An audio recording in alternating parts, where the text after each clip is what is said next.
We must not hear this and then feel guilty or shamed. We've inherited this. And it has robbed us of our being able not only to push this experiment of self-government, but it has caused us, even in our religious world, to not see the religions of the world in our midst that promise healing and transformation and change and justice. I want to push this idea because ancient religions, Moxie of Confucianism of China and the Buddha and Muhammad and Moses and Jesus, Ashoka, King Ashoka of India, Buddhist. Religions of the world insist of the wisdom that if you want to have life in which you take advantage of the gift of your life, you cannot be a hater of other people. You cannot push evil or wrong. That you are a gift of eternity, and you must use your gift as a powerful base that against racism you say, I will not be a racist no matter what. That in the world of sexism you say, I am a man or I am a woman, but I am a human being first. And I will live out that fashion. I will live out of that way of thinking and being, no matter what the costs are. So I want to suggest to you this morning, or this afternoon, it's now after 1:30 or 2:30. I want to suggest to you this morning that we are in that gift of life similar and different. But each one of us in this sanctuary is unique also in various ways. But all of us have in us the debris of heaven, the debris of the stars. Our height, our width, our complexion, our creed, the country we belong to, our gender are not traits given to us by life for us to divide ourselves from one another.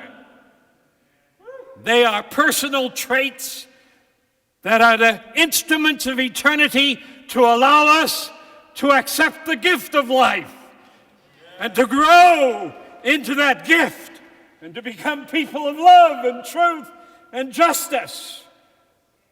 Our differences, personal, are not differences for the purpose of our creating isolation, but differences, if we do not use them, they will keep us from grasping hold of the eternity of life and of the absolute potential of human life. Life is a portion of the life force of the universe. God we call often God. We name that force God. And the first thing I want to suggest is that as we come for this moment, we must reaffirm that we are, each of us, somebody, gift of life, gift of love, and that we recommit ourselves to making that gift count for the dismantling of the old oppressions, whatever they are, and for allowing space to grow in our own lives, in the lives of our families and friends and neighbors and in the city of Memphis. Dismantle the old oppressions, the old fears, the old anxieties, the old things that divide us and have too great an influence upon us, in order for us to allow within our hearts, within our bodies, space for freedom and space for justice and space above all for compassion for ourselves and for all humankind. And then the second point I want to make about this is that is what Martin Luther King Jr. and Harold Middlebrook and Fannie Lou Hamer and Annelle Ponder and Martin Luther King Jr. and Mary Jo Robinson and Kelly Miller Smith and a great host of people, many names. That is what these, many of whom I've named now, my colleagues and friends from 1958 in Mississippi and Alabama and Louisiana and Florida and North Carolina and Kentucky and Tennessee and Arkansas. These many colleagues of mine of this past, we were all and are all people of love and faith. And the nonviolent movement that we put together, we sometimes call it a Jesus movement. We sometimes call it the freedom movement. We did not call ourselves a civil rights movement. We many times called ourselves the church on the march towards higher ground. We sometimes said it was a church that was trying to create the great camp meeting in the midst of the United States. So MLK became our icon and Rosa Parks. So I would urge people of faith in the United States to abandon the word civil rights movement and to put their energy on understanding how that movement of some 20 years experience and King coming to Memphis as a part of that movement. And because of that movement and because he saw this campaign here as a critical campaign of that emerging movement, I think that we need to understand that it is that kind of movement that was a part of the march of God in the 20th century is what we need to commemorate, but even more than that, in recognizing again, each of us is a self-contained particle of the life force, God of the universe, that we will be untrue to our own self-contained life force if we do not in our own way try to be a member of the continuing walk or march or struggle to turn our land, we, the people of the United States, into a land that really authenticates by structures and policies and practices the dignity of all of life, the equality of every man and woman, and the truth that we are not here for calamity purposes. We are here to turn calamity into justice, ugliness into truth. We're here to turn the world in which we live, beginning with ourselves in our own places, Memphis and Los Angeles, into a sign and symbol of the beloved community where our somebodyness shapes the agenda and where we demand from our elected officials and especially from our economy justice for all. Living wages for all. The kind of world-class education for every child that allows them to be a citizen of the universe and a citizen of the human race.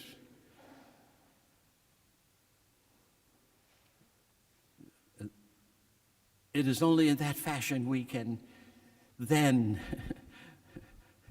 do any justice to the 1,300 workers It's only then that we can do any kind of justice to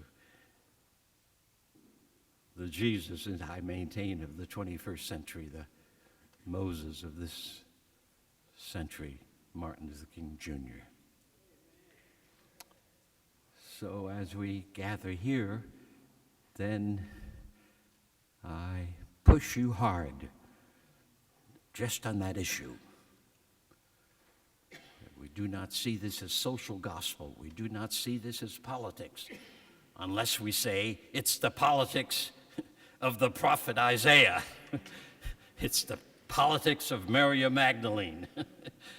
Unless we say that, then don't say it's politics.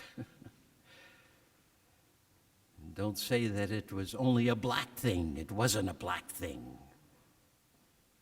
As Martin Luther King recognized, that if the people of Montgomery, 50,000 of them strong, could pull off a victory without hatred, without fear, without emulating the culture, but emulating the kingdom of heaven, he said the historians of the future would say that in this country there were a great people in Montgomery, and I concur with that. So the final thing I would like to lift up is this.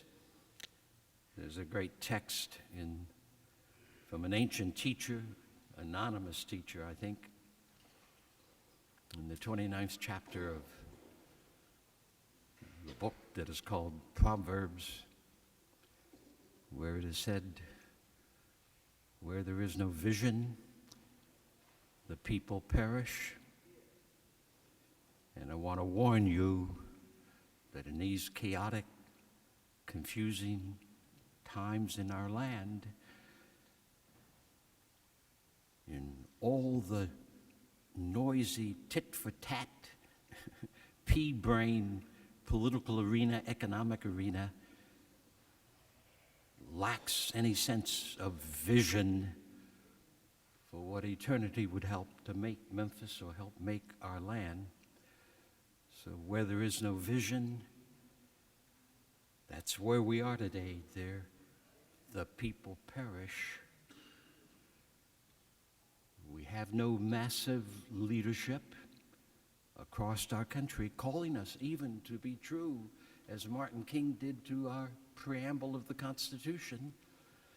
So these are but pieces of paper that are not in our language. Maybe we gathered here and other people of faith can decide that we're going to make the language of the Declaration of Independence and the language of the preamble of the Constitution the language that we're going to use in our family discussions, in our congregational discussions, and in the street in order to get us a new language, because you cannot create a just society if you use the languages of injustice. Cannot have peace if we do not learn the language of breaking our swords into plowshares and our nuclear weapons into bread.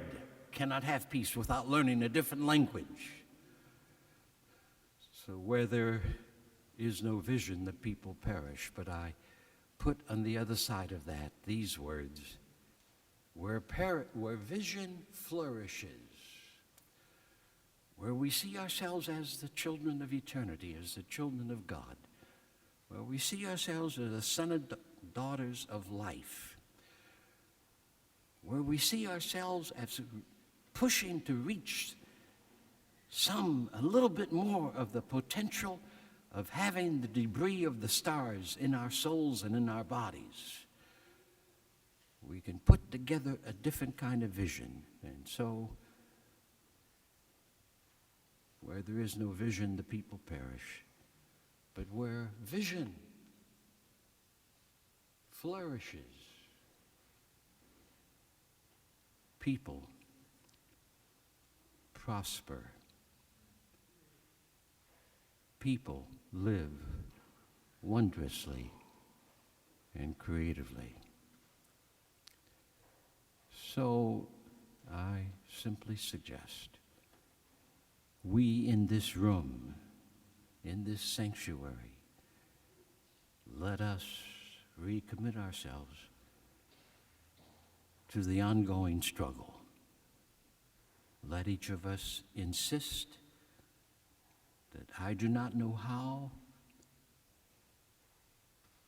I do not know where, I do not know in what ways, but my life will be a self-contained center of the universe that will love, take risks, will have compassion for all around me, beginning with my family, will practice it there. I will lift up, care for every boy and girl of this land of the United States and America. That I will not be who I am unless I use that power to push against the strains of hurt and to lift up the powers of healing and life.